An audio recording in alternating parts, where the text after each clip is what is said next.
That's how Ohio works. Like, Oh no, credentials. Oh, yeah. Well, that is something I need to get. Just a matter of if I can get out here. James Bond.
One, two, three, four, five, six, 7, 8, 9, 10. This will be the last check, folks.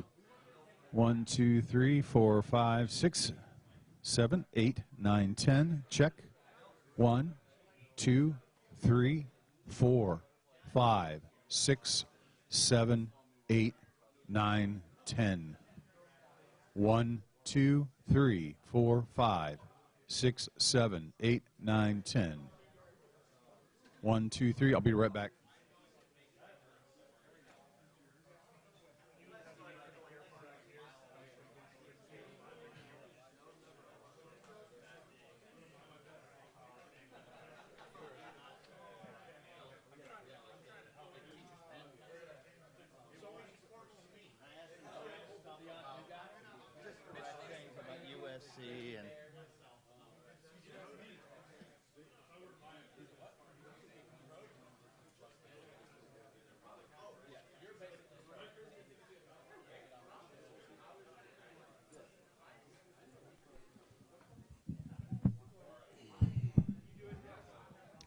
No, I cannot do a test. No tests for you, sir. 1, 2, 3, 4, 5, 6, 7, 8, 9, 10.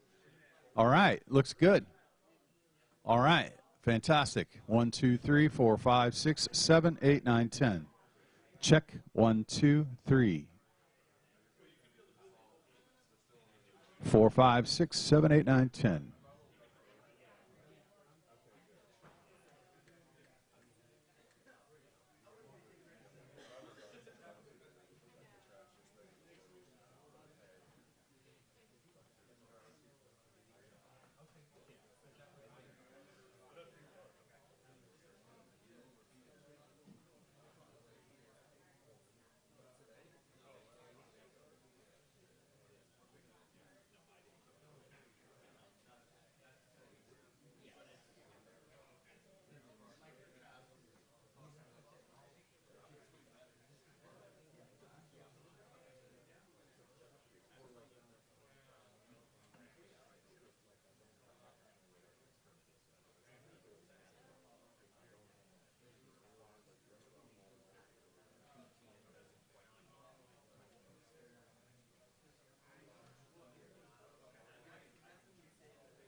Hey, folks, game notes are located in the back for anyone who needs them.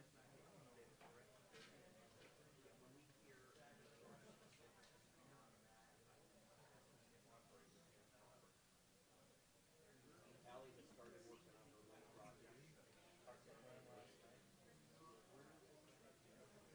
Straight up the aisle.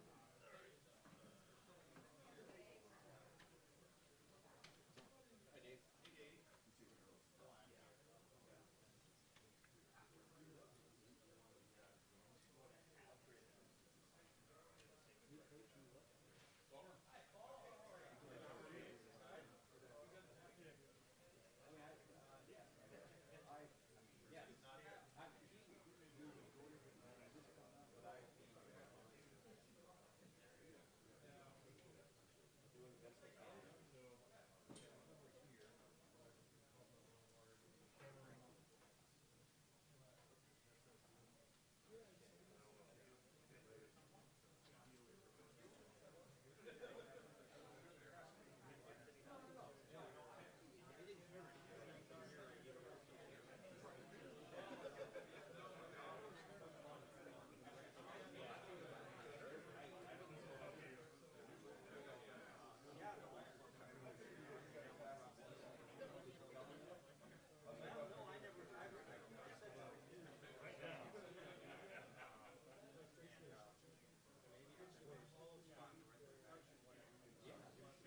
Is there any way potentially the last two times?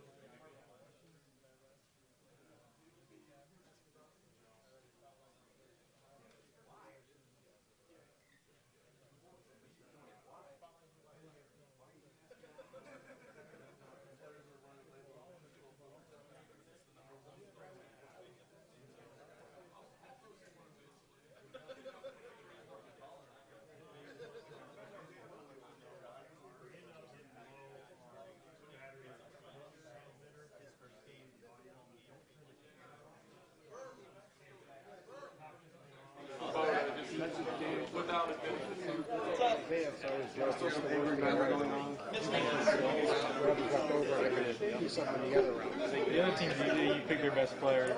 Yeah, yeah. They got a tight end who's good, so I'll see.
wound up with one. That's right, when I can get a new. Make sure it's on and off after each person. It's free, thank you, sir. Via CBS. I'm sure they gave up. You're gonna have to have a nice new.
Folks, let me get your attention here just real quick before I bring Coach Day in.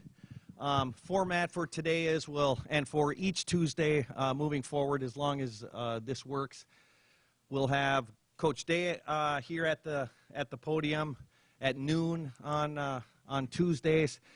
His press conference will be transcribed, but we'll end the transcription after that, so we won't get assistant coaches or players. Following Coach Day, we'll bring up, this week we're going to bring up Coach Wilson and then Coach Halfley for about 10, 12 minutes each. Not going to be able to get everybody's questions for these assistant coaches. We just don't have the time, but you'll get good, clear reception and audio and visual of these guys, and obviously you won't be waiting around till 6:30 tonight to do these interviews, so we think that's a win-win there. Following the assistant coaches, each week we will have 2 to 3 to 4 to 5 student athletes that we'll bring up here, and these will be typically the seniors, upperclassmen kind of players that have done interviews before, and again, we want to just get them in a nice setting for everybody. I'll call on as many guys as I can within about a 10-minute window, and we'll go from there, and we'll always adapt. Another thing, in terms of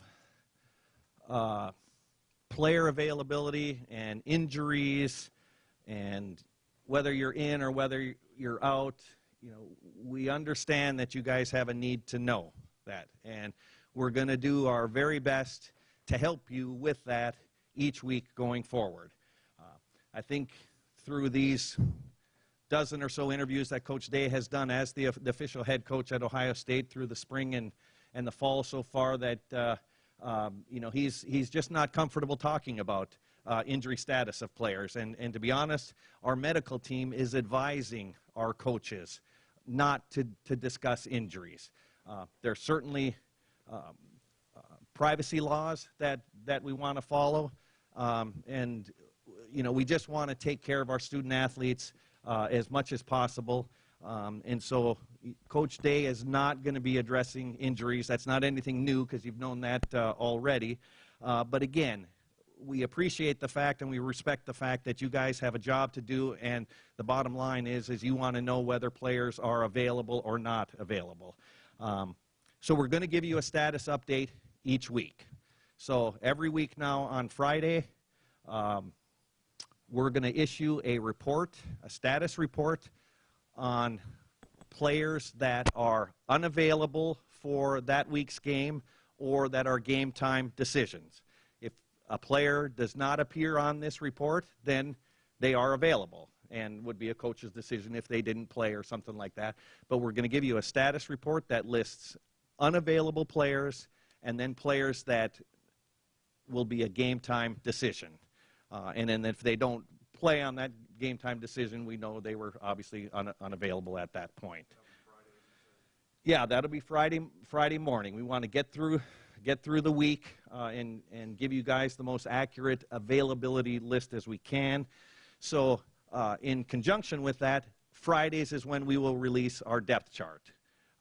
It doesn't do any good to issue a depth chart on Tuesday or Wednesday and have something contrary come out on potentially on Friday with regard to the status update. So starting this Friday, you'll get a status report on mid-morning on Friday, and also our 2-deep or 3-deep depth chart as well. So I hope this helps. Go ahead, Austin.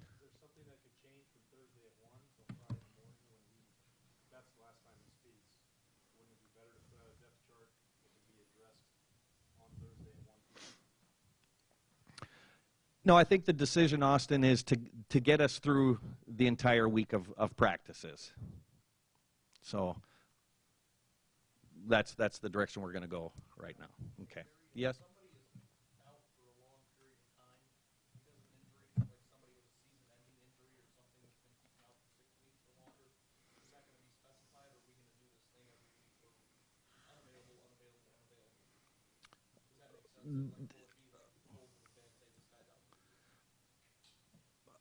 I can't predict the future there, but we plan on listing players as unavailable if they're not available for that week. I can't say if we're going to have out for the season, if that's what you're asking. Bruce?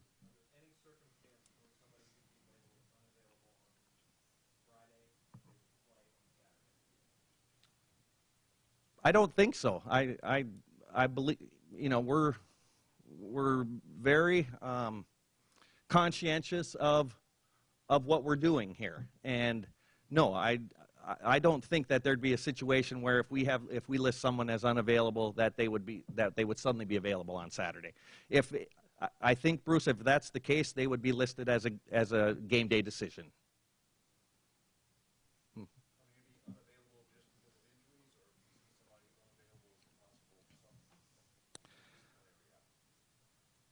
Players will be listed as unavailable.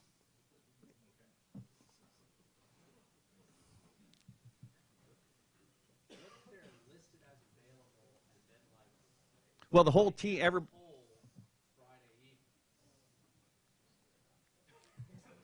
coach's decision there. Yeah. All right, I'm going to go ahead. Yeah.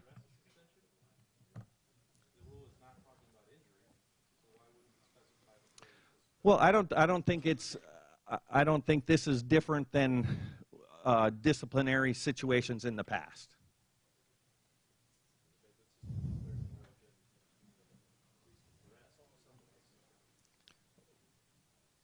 I think then you can address that on post game.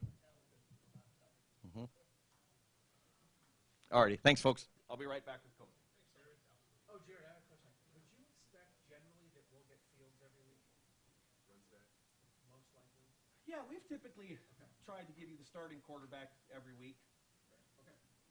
Outside of the first week of a first start, yeah. Okay.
I just wanted to start off with just a few comments. You know, really excited about getting going into game week here. I think we've had a great preseason camp, and so started that process this weekend in terms of getting prepared for Florida Atlantic.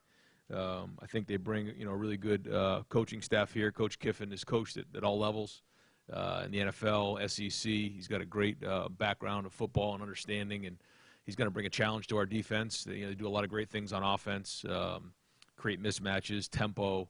He's kind of innovative in terms of what he's doing over there. In for a challenge there. And then on defense, they changed their scheme. They have a new defensive coordinator, Glenn Spencer, who came from Charlotte. He was at Oklahoma State before that. And they bring a bunch of different looks to the table, different coverages, different fronts. Not really having the opportunity to see those guys on film, we'll have to be able to react, during game, make adjustments. But at the end of the day, we just fired up to play a game. So looking forward to get going here on Saturday. Moving up for questions, front row, middle. Dave? Ryan, there's got to be a million things that you're looking forward to seeing in the game on Saturday and how certain things play out. Like, what are a few things that you're most curious about? Like, is it how Justin plays at quarterbacks, the O-line? Just what are some few things that are kind of atop your list? Yeah, the first thing is tackling. We have to tackle.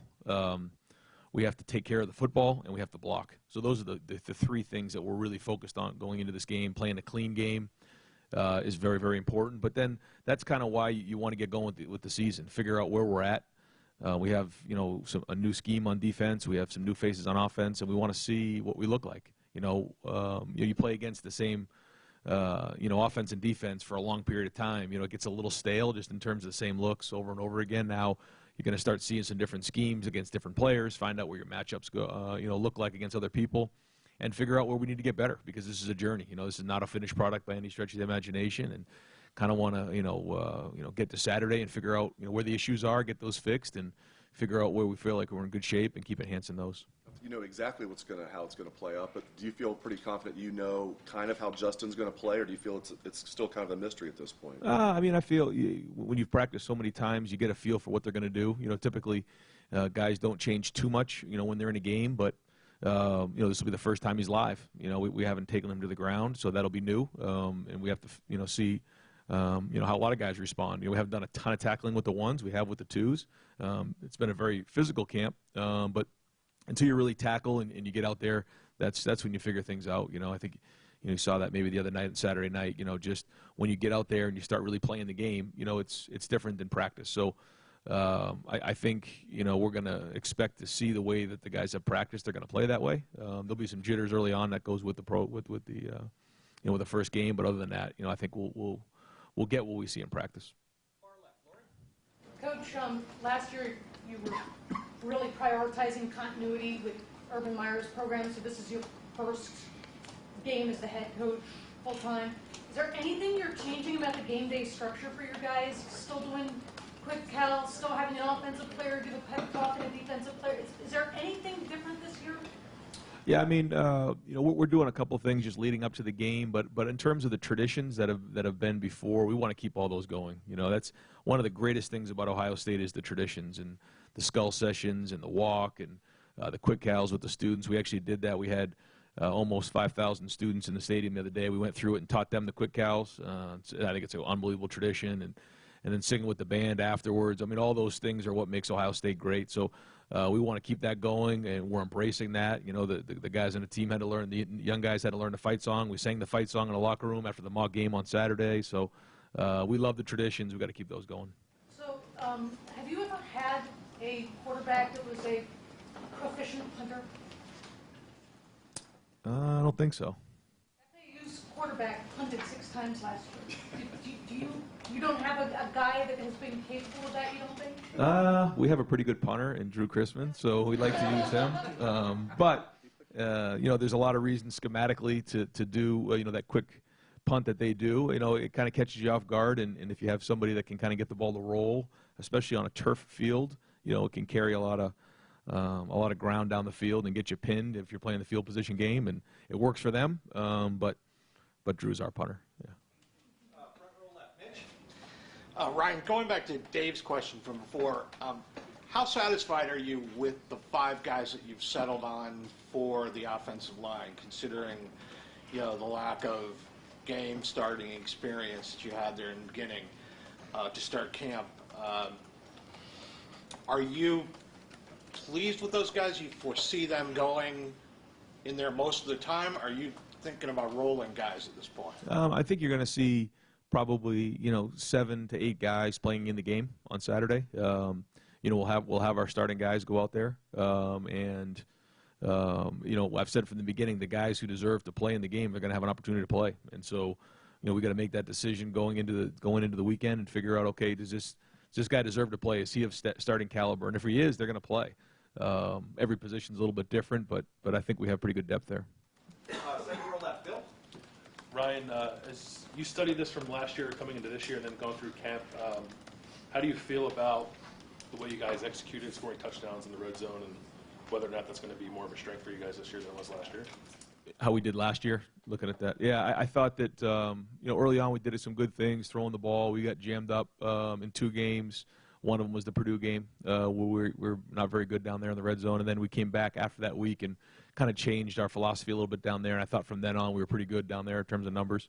So that's something that we've spent a lot of time on in the off season and really tried to figure out a way to do that. It's a plan to win. You got to score touchdowns when you're in the red zone. And so, we have a good defense. We have good special teams. We're going to have opportunities to get the ball down there. And so we got to make sure we're scoring touchdowns when we're in that area. And you had to use a lot of those, in the Nebraska game in particular, use a lot of those heavy packages. Does having someone like Justin maybe make you less reliable in having to get those extra bigger bodies out there? Is that the plan anyway? Well, he's definitely has the capability to run, more than Dwayne did, more like JT. So, that's something that is obviously a weapon down there, is as you get lower, that safety now starts to get in the box. He's less likely to be in the middle of the field. He gets closer. And so the numbers, kind of, favor the defense as you get tighter down into the red zone. So having the ability to have a quarterback who can run helps with those odds. Did you come out of the mock game over the weekend solidifying which coordinators will be up in the box and which ones will be on the field? Yeah, I think that Mike and Kevin will be in the box. Jeff Hafley will be in the box. Greg Madison will be on the sideline. Could you just let us in a little bit on the play calling structure defensively, how that's going to work between Greg and Jeff? Yeah, those guys work together. Jeff's really good upstairs in terms of recognizing what's going on, how they're being attacked, and that communication's going back and forth there. And they come up with the game plan during the week, and then they're communicating within the series in terms of what they want to get called. Down and distance, things like that. So, they give it to the signaler, and they signal in the defense, and they go from there. But they do it together, and it's been working so far. So we'll see once we get into games, if there's any kinks we need to work out. You guys are kind of in a situation where you want Justin to play as much as possible, gain as much experience, but you also want to keep him healthy. When you go into a game, do you feel that there's a tightrope that you're walking in terms of how long to keep him in? Do you have a plan for that if you guys get up big? How do you want to handle just the preservation of Justin? I think, you have to go into a game expecting to go win the game in the fourth quarter. You have to go into games thinking that way. I think if you start getting ahead of yourselves down the road, these guys are good. They're well coached, and we have to make sure that we're ready to win the game in the fourth quarter. And I think if you start going down any other road, you go down a bad path. That being said, he's got to go play the game. And, we can't be walking on eggshells going into a game and worried about people getting hurt or anything like that. We got to go play. Our guys got to do a good job protection-wise. I think the schemes that we imply each week are taking that into consideration, though. We're not just going to, put somebody out there and put them in harm's way. We don't need to. But at the same time, we got to go win games, and that means, whatever it takes. So, and as the game changes and whatever happens within the game, we try to make the best decision moving forward because it's a long season. With Justin, I think everybody kind of has an idea that what he's able to do as a runner is just great athleticism, and he can take it from there. And that maybe the further path that he has to take in terms of arriving is passing. When you create these game plans, do you say, hey, we want to throw it more than you would otherwise to get him that experience, or do you let him just run and go at it the way he plays the best? I mean, how do you guys balance between passing and running with the quarterback when he's in a critical situation in terms of gaining experience? Yeah, I think that we try to find the plays that give us the best schematic advantage to score, and then as we start to play these games, I think we'll get a feel for his creativity as plays break down, what he can handle in terms of route combinations, his progressions, the way he sees things in a game. I think we got a good feel for that in practice, but we have to take a look to see what are the plays that best fit the defense we're going to see, that gives us the best chance, and then go from there. The good news for Justin is that he throws it just as good as he runs it, and vice versa. So if that means we need to throw the ball, we need to throw the ball, and guys need to protect and catch the ball and get open, and we got to deliver the ball. If it means running, the guys up front got to run, and then JK's got to run the ball. And so every time we run the ball, it doesn't mean that Justin needs to be involved in that. There are some plays where he will be, but for the most part, if a defense is giving us one thing over the other, then we got to do that. Then there's also times where Justin has to read, our quarterback has to read whoever that defender is to figure out, is he taking away the run or is he taking away the pass? And those are run-pass options. And if he can do those things and make good decisions, then he's moving the offense down the field. Quick one, Ryan. I know you've been through game day stuff already last year, the 3 games, but since you were named the head coach in December, there's been a lot of whirlwind stuff, recruiting and getting Justin and all the stuff. Now that you've arrived here, the anticipation with your family, everything, where are you at mentally in terms of just, it's here, and this is what you've been preparing for? Yeah, no, even when you say that, it fires me up. I can't wait for the season to start. I can't wait for these guys to start playing and kind of see where we're at. I can't wait to run out of the tunnel. I had a long talk with Coach Meyer when I first took the job, and he used to always say when Hang On Sloopy came on, he would look up and really appreciate the fact that he was coaching at Ohio State. And so I tried to figure out when that would be for me, and that's going to be when I run out of the stadium. When I'm with the team in the tunnel looking up to see, the horseshoe and everybody that supports in Buckeye Nation, how cool that is. Take it in, take a deep breath, because you go through a whole game and not even recognize anything that's going on because you're so caught up in the moment.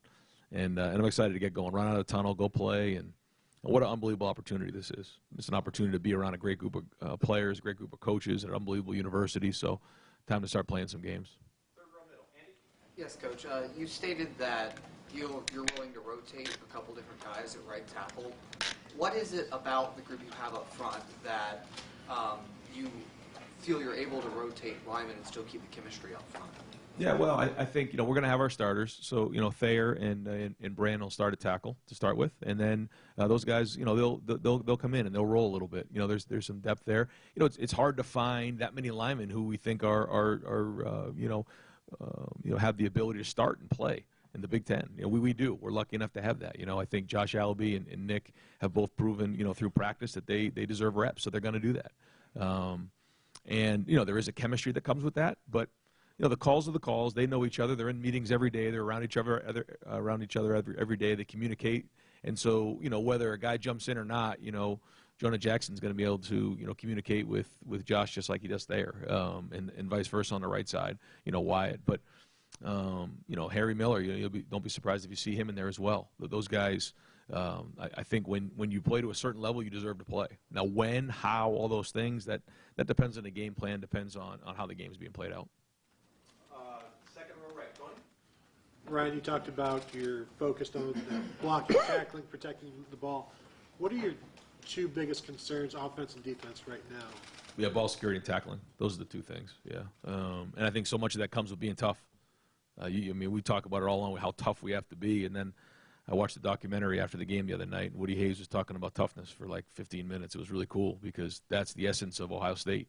And we hit it right on the head with this thing. It's all about toughness. And tackling is being tough, and ball security is toughness. It's toughness locking onto the ball and understanding how important that ball is. Sometimes it's being unselfish and making sure, that ball's locked away, or a quarterback not forcing the ball into coverage. And we've got to take care of the football, and we've got to make sure we're tackling. And how did that turn out so far? How did that work out in practice? I know you guys were focused on punching the ball out.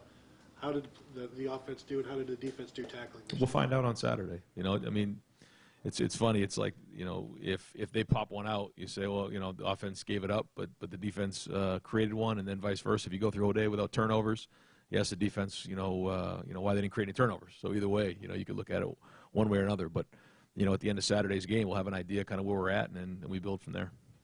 Far right, Gene. Hey, so I see you clean shaven today. When did you shave your beard and why? What's up with that? That was a camp beard. That was only supposed to go about a week. And late nights and early mornings, it just turned into a 2 to 3 week beard. And then as we get into game week, it's time to shave and get cleaned up. Front row right, Austin. Ryan, you've obviously practiced and gone to training camp against Ohio State defenses the last couple of years. What was it like this month going against them with that new staff? Were there some more challenging, different looks that you saw in the last couple of years? Yeah, I think they're practicing at a high level. I think you're seeing some linebackers who are showing up. They're getting their hands on balls. They're showing up in a run game. The D-line is penetrating, and they can get after the passer. And I think the secondary is playing at a high level right now. I think they're running around. They're playing with technique. They're playing with a lot of energy. And so it's been a challenge. It's been a challenge, especially when if we can get teams off schedule and get them into second long, then I think you're playing to our defensive strength. So I'm fired up to go see what it's going to look like. And it's not going to be perfect. I mean, there's going to be things that come along here in the first couple games that we're going to have to work through. And, the biggest thing we got to do is we got to get them on the ground and make them play another play. But I'm proud of those guys, the way they've come out. They're hungry. I think they got something to prove. If Jonathan Cooper couldn't play on Saturday or in any game this season, who would be the next couple of guys in line to help you guys up front? In terms of defensive end? Yeah, I mean, you see, obviously Chase is there, and then Javonte Jean-Baptiste has done a really good job this preseason. He's come along. Zach Harrison is going to play this year. He's right at the beginning of his career, but he's got a huge ceiling, and the more he plays, the better he'll get. And then you have Tyreek Smith and Tyler Friday as well. So, you got – and then, Jay Sean Cornell's also a swing guy. He can kind of go outside or inside. He's done that before, so feel decent about the depth there. I think, the depth talk has been mainly about the 3-tech and the nose, but you guys feel as comfortable on the edge as you do there? Yeah, I think so. I mean, I think maybe we're a little bit deeper inside, but feel strong. Third row right, Rob. Following up on Gene, apologize for the guys that did not get cleaned up this week. It's game week. You talked about defensive, how that's going to go with play calling and design. Can you lay out how play calling is going to work on the offense? You have final say, I assume, but how do you see that working? Yeah, so far I've been really pleased with the way our meetings have gone. I think, we have some guys in that room who have been in the offense for a while now, so the great input, great experience to fall back on, different things we've seen. We all talk the same language now, so that's really good. And then you infuse Mike Yursich into that with really good ideas. Sometimes we almost have too many ideas, which is a good thing. I love that. And so, we have to make sure we put the game plan together and we're sound with the game plan. Everybody's involved with that. Everybody takes ownership in that. Once it goes up on the board, we all make that play work. We may not agree on it, but once we leave that room, we're all on board with those plays. And then once we get into the game, we got to find the right plays and the right rhythm. But Kevin's always been involved with that. Mike will be involved with the play calling. But like you said, at the end of the day, I'm going to be the one making the call. What do you enjoy about play calling? Does it get you going? It's the competing part of it. Yeah. I mean, I've always loved to compete, and I like to be in control, and so that's why I like to call the plays. What about the challenge of it? Well, I mean, what do you find the most challenging? Well, I think as a head coach, there's a lot going on. I mean, you got the special teams. You have game management. things that you have to take into consideration. Injuries that may happen in game, things that are going on defensive side of the ball, timeouts, all those things to be on top of. So, spread a little more thin that way. But I think as a quarterback guy, as an offensive coordinator, you've always looked at the game that way from a macro approach, and game management's always right in the forefront of things. And so, did it those first 3 games, and just going to kind of go from there. Just general last thing, how important is play calling? I mean, if you have to kind of look at different segments of a game, and is it overplayed? Do we give it too much credit? I think sometimes it's overplayed, sometimes it's underplayed. I think so much of it is how do you teach first off, how do you pick the right plays that fit? But then how do you teach them on Tuesday and Wednesday so that the guys are ready to go play? Because, you can pick any play you want, but how do they execute them? Because they have to be trained to react, because you're not always going to get the exact look that you thought and that you drew up. And so, making sure the scout team's accurate, making sure that they're thinking clearly so they can play fast, not giving them too much information, but then being on the cutting edge. And I think when you can make, it's simple for the guys, but then complicated for the defense, that's when you got an edge. You talked about tackling and ball security, some of the things you're really curious about. What are the maybe more intangible things that you, as you enter your first game as permanent head coach, that are on your mind about, you're just curious to see what happens? Well, I think there's certain things you want. You want to be clean. You don't want penalties. Like, you want to take care of the football. You want to tackle. You want to block. You want to see the energy. You want to see what guys, the stage isn't too big for them once they get in the arena. There's going to be certain things in the game one. You're going to see things during the game that you never saw in practice. And it's just kind of the way it works in that first game. There's going to be jitters, and then guys kind of fall into their training, and that's typically how it works. Find out where we can play with depth. We'd like to play at depth at every position if we can. And so the more depth we can build, the stronger we'll be at the end of the game and at the end of the season. So those are all things looking at. Brandon Bowen is going to start a right tackle. Obviously, it's been a long road for him. What did you see from him this summer, and why did he win the job? First off, his attitude was as good as I've been around this year. He has been through a lot. Personally, he's been through a lot with the injury. And so to see the way he's smiling, the way he's got a lot of energy, the way he's working, he's kind of changed his body with Mick in the weight room. And I just love his approach right now. He's practicing at a high level, and when you're going against Chase Young and Coop and those guys every day in practice, if you're blocking them, then you're doing a hell of a job. And so he's done that, and he's taken a mature approach to this thing. I think he's shown some leadership. He's more of an example guy than a vocal guy, but this is a guy who I think is going to have a great year. Second row right, Kyle. Yeah, I was curious, just as an offensive-minded head coach, what your involvement in defensive game planning or defensive meetings is. Very little.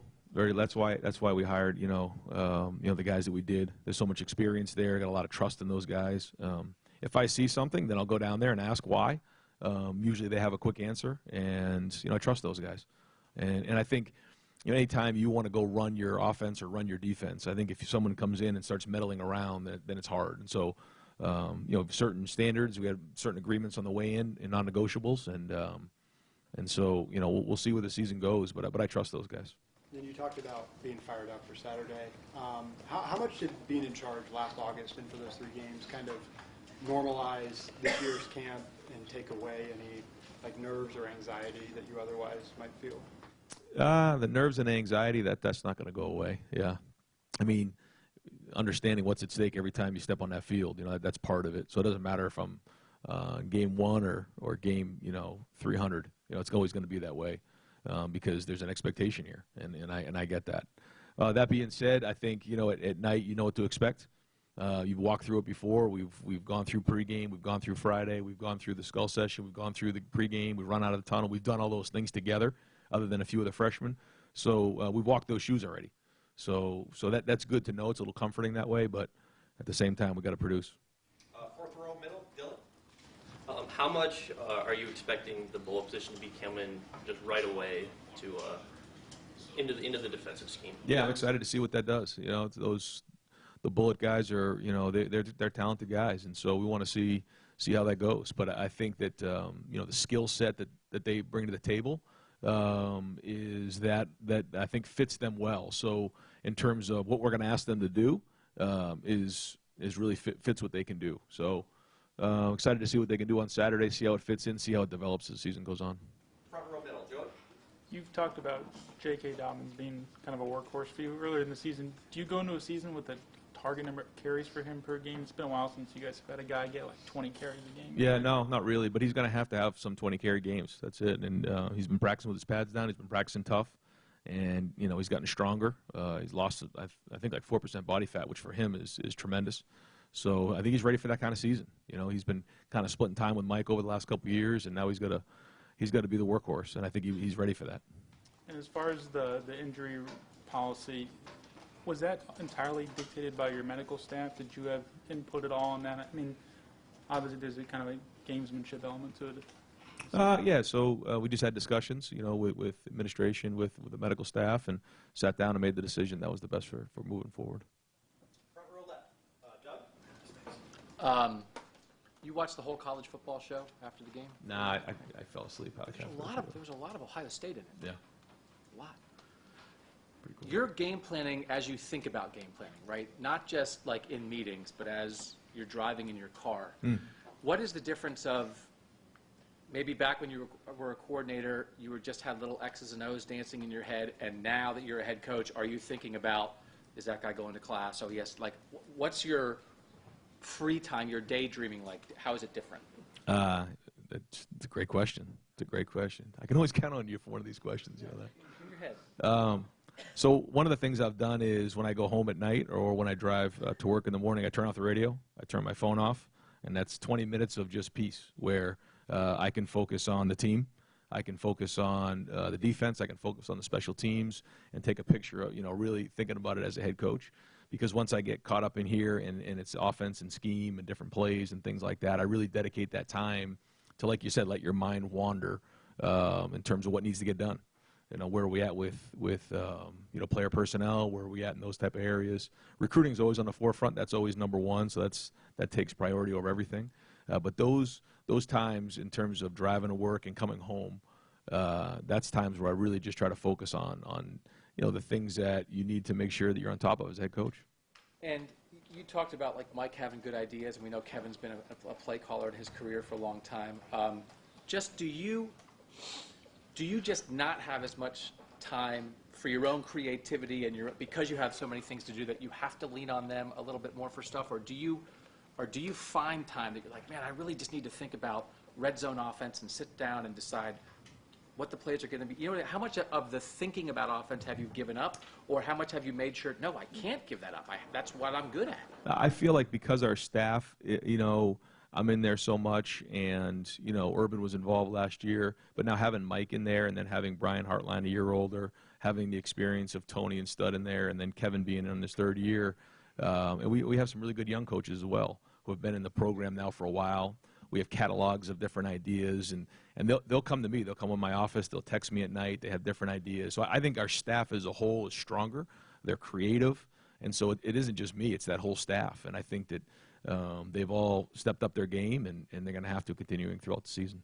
And when you look at your defense as an offensive guy, does it feel like with what Jeff and Greg are doing that do you expect that opposing offenses maybe will have less of an idea from play to play what Ohio State's defense is going to look like? Do you think they'll be more confused, or just you guys were so good at press man for such a long time here, and I know you guys did some other stuff last year too, but as you analyze it from your side of things, how does that feel, that defense now coming at you? No, I think they do a nice job with disguising things and giving you a picture and doing something else. But more importantly, I think they're taking a lot of pride in being able to play fast and getting their cleats in the ground and playing tough and playing the run and making sure they're clean on their assignments and then playing with great passion. So that's where we got to see really good tackling on Saturday. We got to see guys run to the ball with great pursuit. But I think you'll see some disguises, but I also think you'll see a lot of sound football. Coach, Urban indicated on his Fox show last weekend that there was a big drop between Justin Fields and the other two. To what extent are the other two game ready? And would you have to pare things down for Gunner or Sugar? Well, I think that Gunner, he just hasn't really had as many snaps under his belt, so he doesn't quite have a grasp of the offense like the other guys do. Chris has been in the offense before, and he's done some really good things in camp. So I think they all bring different skill sets to the table. So I think any time, and that's the best part about this offense, is that you can tailor it based on who's in the game. And so, yeah, you know, if those guys are in the game, then it's probably looking a little different. Front row left, Nathan. With Brandon Bowen, his maturity, kind of, you know, just sort of his life experiences, how do you see that playing into just how he plays on the field, and if there's any kind of residual effect on that unit or the team? Yeah, no, I think anytime you have guys like him who been in the program for a while, it's like having a man. It's like having a professional on the team. You know, they're almost players/coaches, I call them, and that's the approach he's had. You don't have to worry about what Brandon's doing at night. You don't have to worry about him going to class. You know, he's graduated. He's done all those things. And so, you know, he's all about making sure that he's ready to roll. He's taking care of his body, and he's producing. You know, I mean, he can take a meeting to the field. He's very serious about it, and his approach, you know, is contagious. And last question, far left, Bruce. No business succeeds without a detailed business plan that it plots out and sticks to. In terms of thinking of yourself and your arrival here at age 40 as a head coach, as a young coach, did you have a, for lack of a better term, a business plan as to how to get, not here, but a place like here? Yeah, I mean, I think there's two things there. I think one, there's the plan of once you're here, implementing the plan that you know, that you believe in, your philosophies, which that's really a combination of every place you've been and making it your own, and then kind of making decisions based on where you're at, the people you're at, and the personnel, and going from there, and making sure you hire a really good staff. But in terms of having an opportunity to be in a situation like this, my biggest thing was I wanted to make sure I worked really, really hard. I wanted to make sure I exposed myself to some of the best coaches in the country, not afraid to take risks. And that goes with your family. You know, if you don't have a family that's willing to move, you know, 3 times in 3 years to go have an opportunity to go coach in the NFL, or then come back here to Ohio State, which is really the only place I would have left the NFL for, was to come to Ohio State, because this is just the greatest organization in all of America. But you have to really want to take risks. And then at the end of the day, you got to, you know, trust your family that you're making the best decisions, expose yourself to great people, and then be really, really competitive. You got to win every single day. It's like any other job. And if you're tough and you're willing to fight every day, then good things are going to happen to good people that work hard. You wouldn't have gone to Bama or Notre Dame or any other signature program where you could have made a similar impact? Only Columbus. When you're a young coach, really, really young, and you're starting to climb, at what point in your career did you start to envision that something like this was possible? And at the same time, do you ever find yourself looking around at other guys who were your age or younger, who were getting big jobs, and is there any, I don't know, uneasiness within yourself or professional jealousy that, like, how does that guy get that job? You don't believe, maybe you don't believe he's qualified for it. Yeah, I mean, there's a lot to that question right there. But I would say that, yeah, I mean, from early on, I dreamed big. I was always taught to dream big at a young age, and I saw a lot of guys who moved up the profession and said, why can't that be me? And, you know, I had an opportunity to be around a guy who was my offensive coordinator at the University of New Hampshire. He went to Oregon and then went from, somebody nobody knew at the University of New Hampshire to one of the hottest names in all of football. And I realized that anything's possible. And he kind of taught me that, and I grabbed onto that and ran with it. Coach, thank you very much.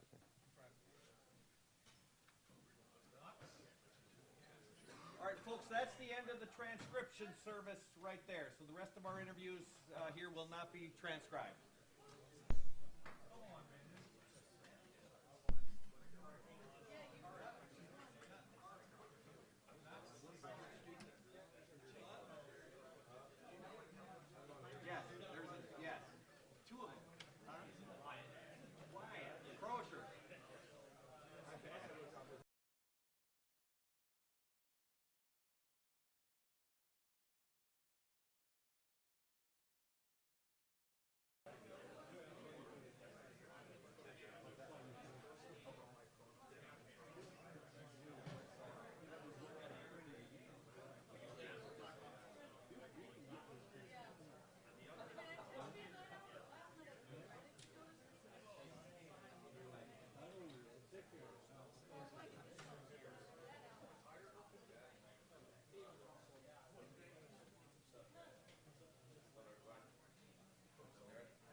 What's up, guys?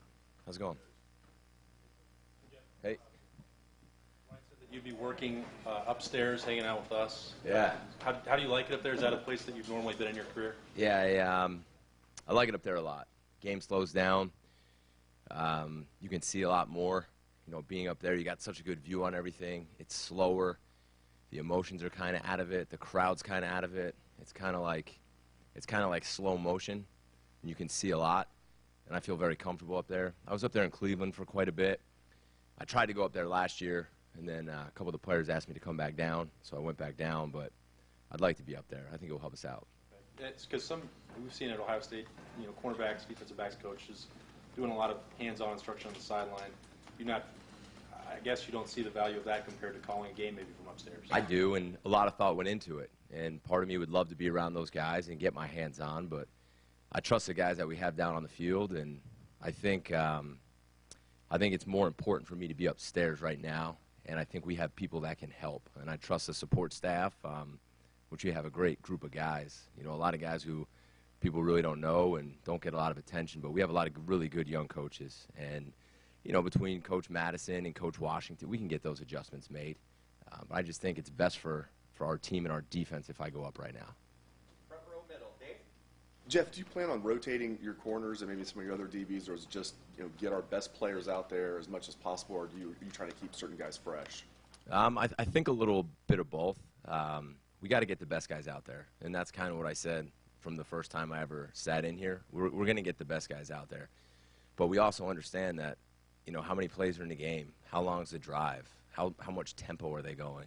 You know, does a guy need a break? Is our number one guy as good as our number two guy when he's had too many plays? So I think we have to be really smart about that, and I think that's one thing I have had to think about, which is a little bit different in the National Football League with the amount of plays, the amount of tempo, and especially early in the season. We have good enough players where, like I said from day one, if guys show that they're good enough in practice, we'll put them in and play. So I think you'll see that. When you look at the depth for you guys, both in the secondary and even the defense as a whole, is it kind of what you anticipated? Is it better than what you anticipated as far as just the overall depth? Hard to say what I anticipated, you know, because I really didn't know all of the guys, only what I really saw in film, you know, before I got here. But now that you see the depth and you see how hard these guys have worked and how hard they practice, I mean, it's nice. It's really nice. It's nice to have that depth.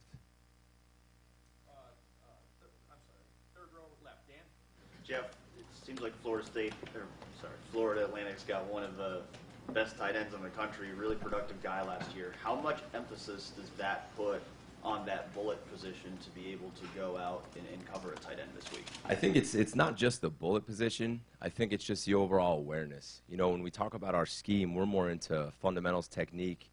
We talk a lot about ourselves, and we talk a lot about, you know, doing our job, right? And not so much picking out one player and saying, hey, this is the player we have to stop. This is what we have to do different. But when you deal with a guy like that, and we think he's a really good football player, and I think you're right. I think he's a really good receiving threat from the tight end position. You just have to be aware of him, what he does well, where he is on the field. You got to play with great eyes. If you're covering him, there's a lot of different things he can do. So whether it's the Sam, whether it's the bullet, whether it's the safety, whether it's the nickel, whether it's a corner, whoever's on him, they got to play with really good eyes, really good leverage, and really good technique. What stand out to you about FAU's offense that are challenges you guys have to be able to meet? One, I think Lane Kiffin does a really good job. I think he's a really smart football coach. I think the scheme's really good. I think he understands defense and he attacks defense, and he knows how to attack schemes. So I have a lot of respect for him as a football coach. I think the quarterback's a talented player. He was a highly recruited kid who transferred. He can make the throws. He's quick on his feet. And now he's got a little bit more experience than he did last year. The slot's a talented player. He's quick. You know, not the biggest guy in the world, but he can run. He's really dangerous with the ball in his hands, and he has big play capability. They lost a bunch of backs last year, really good backs. They did a really good job recruiting there. And, you know, we believe everything we've read that they feel good about the ones they have coming back. So, you know, in the first game it's hard because you're watching last year's tape, right? So for us, it's about us right now. And I'm not saying that knocking them at all. It's really whoever we were going to play in this first game, we have to worry about ourselves. Like I'm sure Coach Day talked about, we got to tackle. right? We got to run and tackle, and we have to do our job. And if we do that, and we do it as hard and as fast and as long as we can, then hopefully we'll have a good day. Jeff, do you know who's going to start at linebacker for you? I do. Would you share that with us? I think we'll share that when the depth chart comes out on Friday. Good question, though. I hope I know who's going to start for us. I'm not saying that to be smart, you know. How comfortable are you with their play this year, this camp? I think Coach Washington has done a really good job. I think he's rotated guys in. As you watch practice, you see a bunch of guys, different guys in there, and he's challenged them, and they've competed with one another, and they've gotten better. And I think Coach Washington has done a really good job with that. Hey, could you talk about how the coaching staff has meshed? Obviously, most of you are new together. And what's that process been like? It's been a lot of fun. I think Coach Day put together a really, most importantly, a really good group of guys, and we have fun together in there. We challenge each other. You know, I think it's different where I don't think anybody's afraid to say what's on their mind, to come up with an idea, where we've all sat in rooms before, and it's kind of like you bite your tongue because, you know, I shouldn't say anything here, whether it's in the run game or the pass game. No, like if I ask a question and I'll say, anybody else see it different? Even if it's at the back end, you guys see it the same way. Is there anything else you guys think is better? And I think our whole room is thinking like that. And I think that's very important because at the end of the day, all we want to do is come up with the best plan where we feel our kids can play the fastest and go try to win a game. So it's been really good. It's a really good group of guys. Jeff, you are obviously an NFL guy, and a lot of way too early analysts think that Jeff Okudah has the tools to be a top 10 pick in the next year's draft. Aside from just the physical tools, do you see this as the next guy, or him being the next guy in the long list of the Ohio State cornerback tradition of NFL talent? Does that make sense? Yeah, definitely makes sense. I mean, it'd be hard not to ask that question if I were you and you were talking about Jeff. And I'll say the same thing that I say to Jeff. I mean, Jeff has the talent. He does. He's got the size. Just look at him. He's got the length. He can run. He played some pretty good football last year, but he hasn't played a whole lot. And he does have a lot to work on. And in order to, those top picks, those top guys, to me, it is talent. It is size. It is length. It is speed, but it's also the mindset. And every great one that I've ever been around, their mindset's different. And it's the way they approach practice every single day. It's the way they approach walkthrough. It's the way they approach coming in and getting treatment. It's the way they approach studying at night and asking questions and then coming in and be ready to practice and doing it every single day. And if Jeff can learn to do that and that becomes who he is, then I do think he has a chance. But those are the things that I talk to him about. I don't ever talk to him about where I see him going in the draft, or he asks me a lot of questions about the NFL, you know, what it's like. And I just try to guide all those guys on what it is going to take, not just to be a pro, but to be an exceptional one. Because like I said, I mean, I was lucky to be around some Hall of Fame guys. So I have a vision of what it looks like, and I'm trying to guide him there. But for me to say right now that he's going to be a first-round pick, you know, at the end of the season, hopefully I'll have a clear picture for that. When you look at just his ability, the way he approaches things, does he seem like somebody that you can rely on for this team to be the #1 corner? Yeah, we need to rely on him. You know, to be honest with you, it has to be all those guys that are going to be out there on Saturday. They're talented players. And the way they work, and the way they practice, and the way they bought in, I'm relying on all those guys right now. So I don't want to single out Jeff for that, because you could talk about Damon and you could talk about Sean. Every one of those guys we're going to have to rely on, and I hope that they're developing that mindset. In baseball, there's a lot of guessing. The hitter is guessing what's coming. I'm just wondering if there's any correlation with the job you do. Do you guys have to guess what the offense is going to do from play to play? Do you take a chance, or is it not work that way? Well, I don't think it's guessing. I think that, you know, the hard part is when you start a season and you're watching all last year's tapes and tendencies, and you know they watched it as well. So if you get, say you get 85% chance on this down and distance, on this hash, and this personnel group, we know they're going to run this. That might have worked last year, but they saw that too, right? So now they probably changed that. So I think we have to be very calculated. And again, it goes back to in this game, I think we have to be who we are.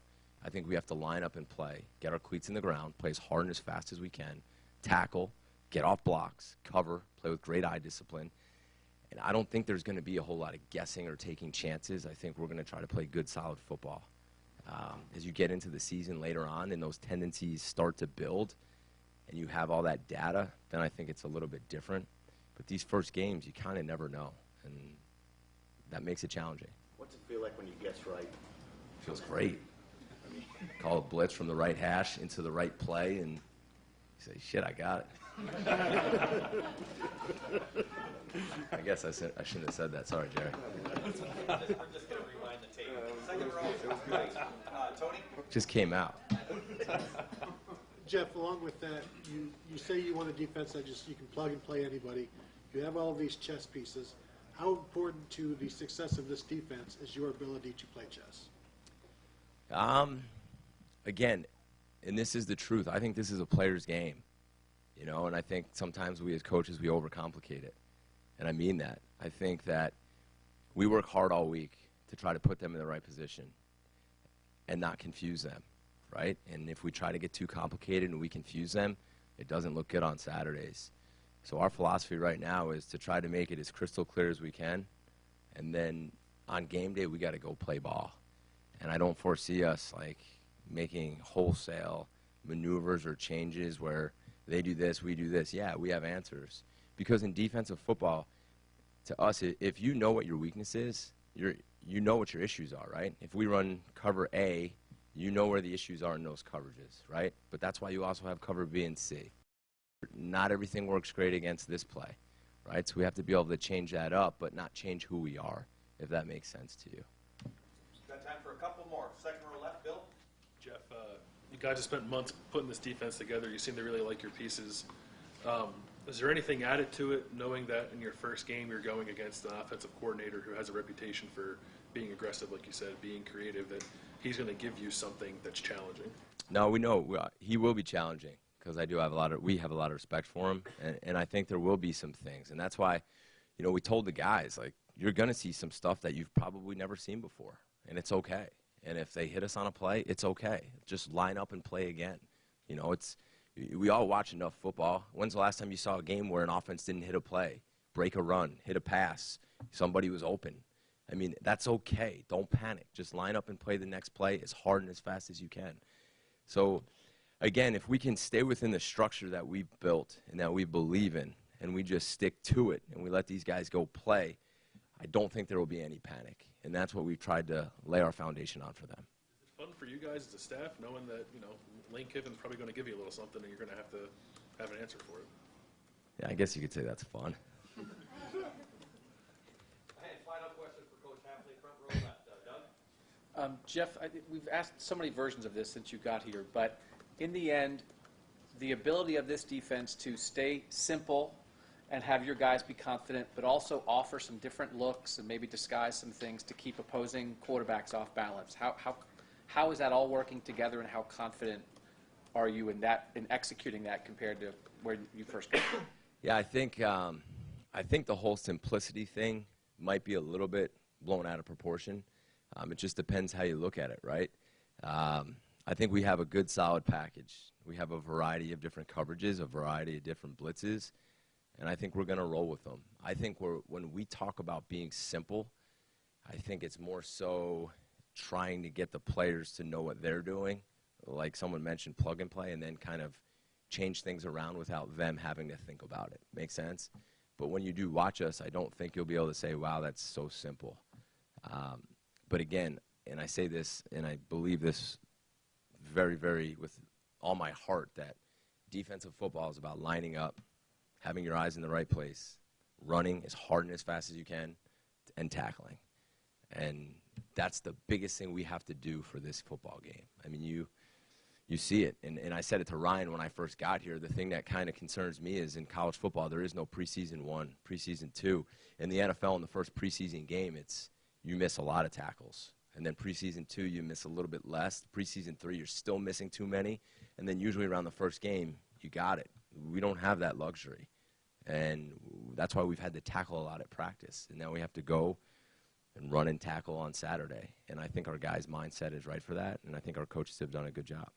And just because we talk so much about you coming from the NFL, just as a rough estimate, how much more complex or complicated is, for instance, the defense you guys ran in the NFL last year compared to what you're doing here? Just as a baseline for us to have some understanding of what you're talking about. I've been on a bunch of staffs in the NFL.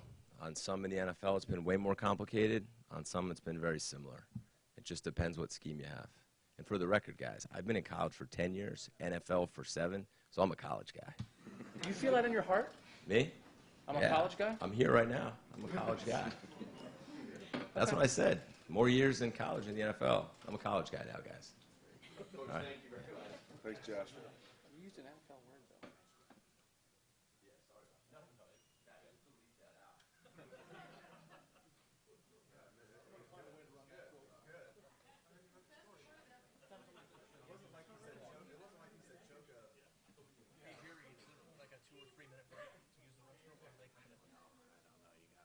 You got to eat before you get here. You got to go to the.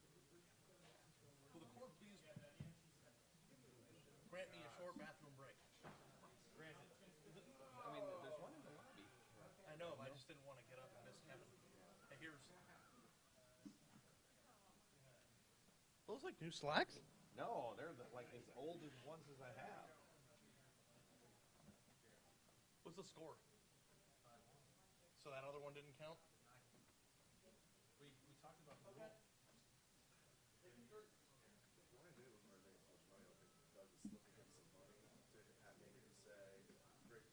Doug has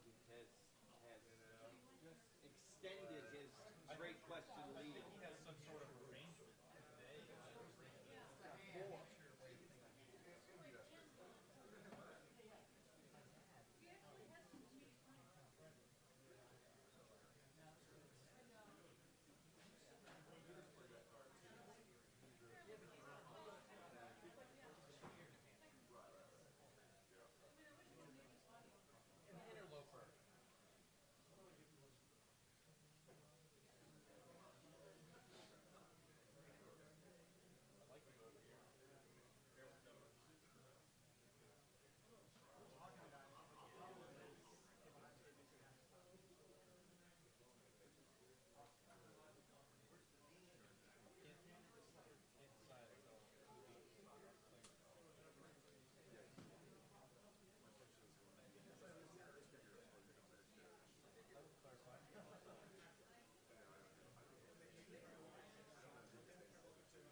Far left, Lori. Coach Chip Hasley talked about reading comments from the FAU coaching staff. It just made me wonder, maybe offense is different than defense, but how much of your scouting of an opponent is something other than watching game tape? Well, in this day and age, because of coverage and social media, you can get a lot. And there's a lot of times where we all do it. You'll just Google, freeze that. Hey, there's a guy over there in the shirt that's injured. Who's that guy? Or looks like they were in a 4-down front or a 3-down front or blitzing. So there's a lot of information out there. And, in the first game, we have a new defense coordinator, so we're watching tape. Coach Spencer, that we know, was at Oklahoma State with Coach Yurcich. He was at Oklahoma State when I was at Oklahoma, competed against him. So, we're looking at Charlotte tape and where he was last year. So, there's a lot of information. But in this day and age of social media, you gather a lot, and we all kind of creep and follow everybody, I guess. Pass catching tight ends seem to get so much of the attention that it's easy to kind of come away with the conclusion that that's the direction the position is going. Say it again, please. Pass catching tight ends get so much attention, it's easy to think that that's the direction that the position is going. But is there still a real premium on tight ends who are really good blockers? Well, to be a complete player, you have to block. If you look, you can just Google up, but I'm not sure the numbers, but the guy that won the Mackey Award last year probably had 60 catches, if that. And you're playing, like last year, Luke Farrell played 600 plays. So if he has 60 catches, which would be a lot for what we've done around here, what do you do on those other plays? So most of the time you're playing without the ball. It's very much a developmental position because in spread football, everybody's playing with big receivers. If we spread and play with in my opinion, if you play a spread offense without a tight end, you're either going to run the quarterback a lot or you're going to throw it a lot. When you can put the quarterback, you add one more gap, you take a lot of stress off the offensive line, a lot of stress off the quarterback. You're a more complete team. So teaching an athletic kid to be a complete blocker or a complete player, to be a good blocker, makes you a better football team, makes him a complete player. Hey, Kevin, you've talked a lot of times about how versatile the offense can be and shape it to the quarterback's strength. Throughout your career, who would you compare Justin Fields to for some of the other guys you've worked with? It's a good question because he's, we don't do a lot of, quote, running around, but when he takes off running, he's maybe as fast as I've seen at quarterback. He has the arm strength to make a lot of throws. I know Coach Dan, Coach Yurcich are working hard just to get comfortable with what he sees, what he likes, how to get him off to a good start, get him in rhythm, get him going and build. And I've been around some talented players, but his skill set is probably as high as I've been around. It seems like there's no easy comparison. He seems to have a pretty unique skill set. Very much. At the same time, though, the real ones have the skill set on Saturday. And for example, years ago, Sam Bradford, second start, we're playing it really big. We're playing Miami, Florida, and I had practiced a play 6-7 times. We were going to play fake and throw a post to Malcolm Kelly, this really outstanding receiver we had. And when we play faked, they didn't cover it, and Sam threw it to a fullback in the flat. I didn't practice that. But on Saturday, Sam, being a great player, made it look right, made it look easy. So the talented guys that can make the plays, that's nice, but the real ones have an active game day of playing well, and I'd be interested as we get started with Justin and our other quarterback, and a lot of these young players, how they play on Saturday when they're out there and the lights are on, it's for real.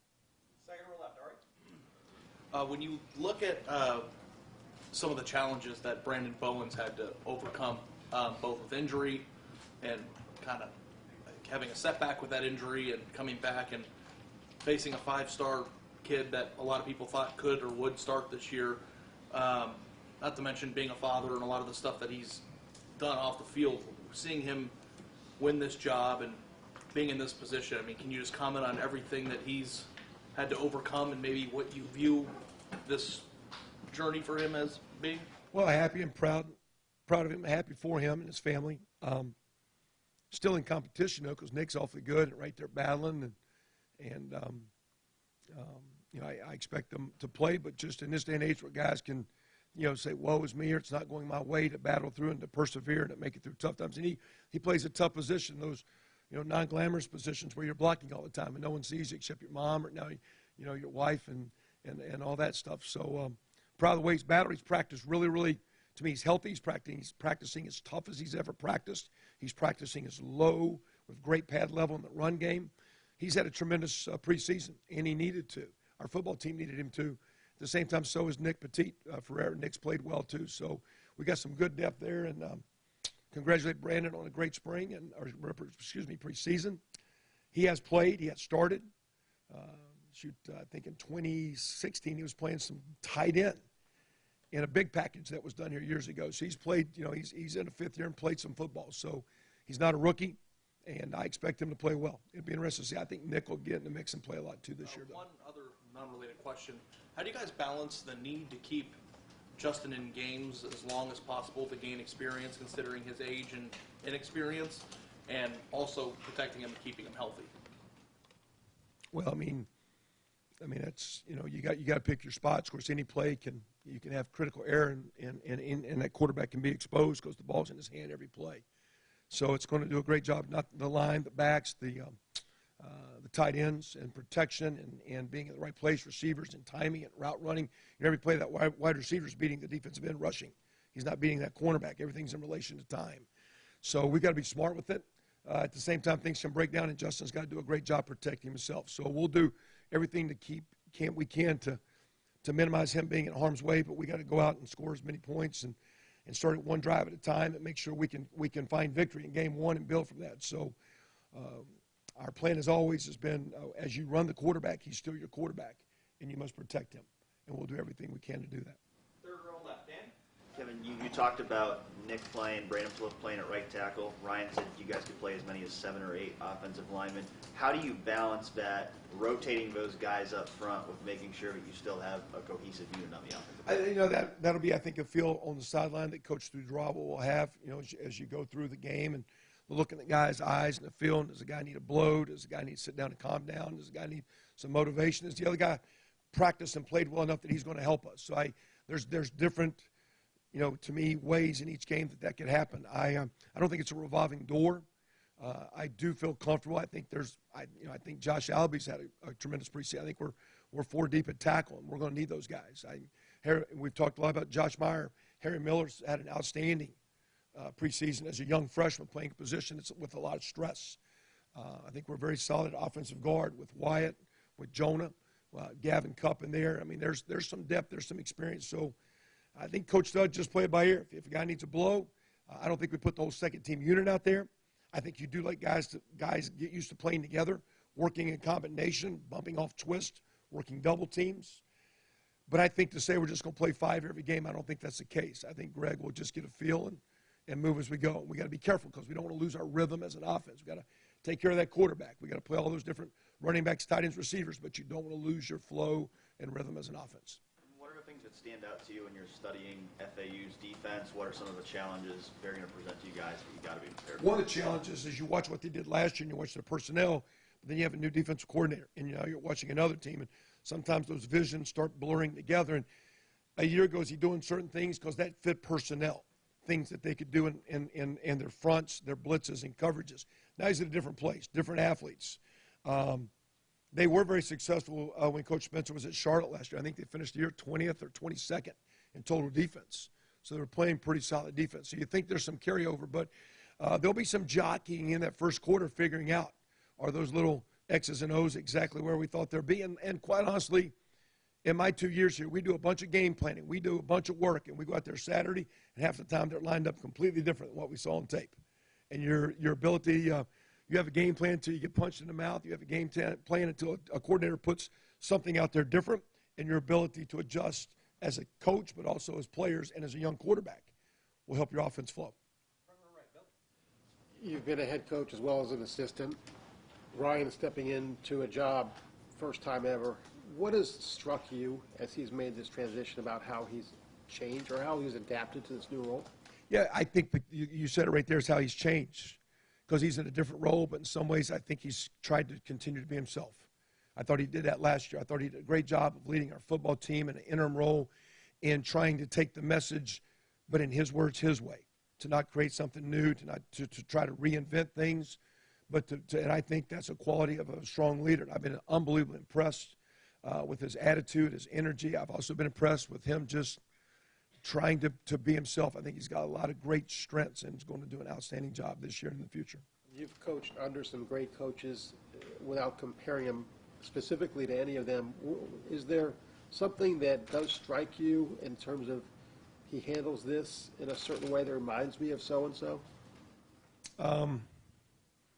It's different because, Coach Stoops was a defensive guy, and Ryan's an offensive guy. So sometimes, but Coach Stoops had a confidence of, here's what we're doing, but you didn't feel like he was micromanaging a lot. At the same time, it could be very direct in time. Hey, here's what we're doing. Move on. We're doing this and this and this. I think he's got Ryan has some of those strengths where he connects with people, but I think also he's very much has a way of getting his view without you feel like he's like pushing it down you. So again, I've just got a lot of respect for him as a coach, a lot of respect for him as a person. Watch him as a dad and a husband. I think he's just a tremendous person. I think he's going to have a tremendous career, and we'll see how it goes when the whistle when we tee it up and we start getting these games rolling here. We've got time for just a couple more for coaches because I want to start to get players in here, folks. Time for two more. Over to the left, Doug.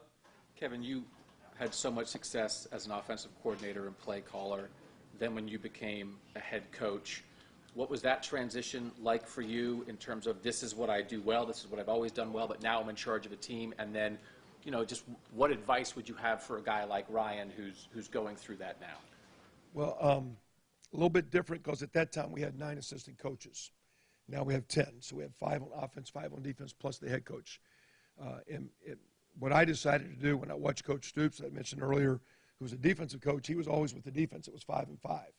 So I decided to put 5 coaches on defense. I was basically one of the 5 offensive coaches when I was the head coach. So that put a little bit more, I was a little bit more involved in the position. I think Coach Day has the ability to be a part of the offense, help a little bit with quarterbacks, have a great picture, have a great view of the big picture, but I think he has the freedom that he can step out of the room a little bit more with Coach Schertz's background, with knowing exactly what he's getting with Coach Dudrawa, because he's worked with now a couple of years with Coach Alford, with Coach Hartline, myself. So he can come in and inject. Matter of fact, we can sit in meetings and start talking about things, and there'll be someone saying, listen, knowing Coach Day, we're not going that direction.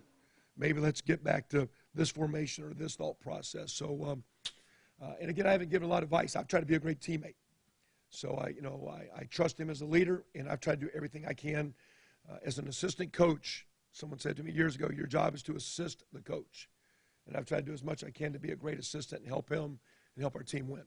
And again, I think he's doing a tremendous job for our football program. Fourth row middle, Murph. Kevin, going back to your game planning for week 1, Coach Hafley said it's a lot about us and doing what we want to do, no offense to the opponent.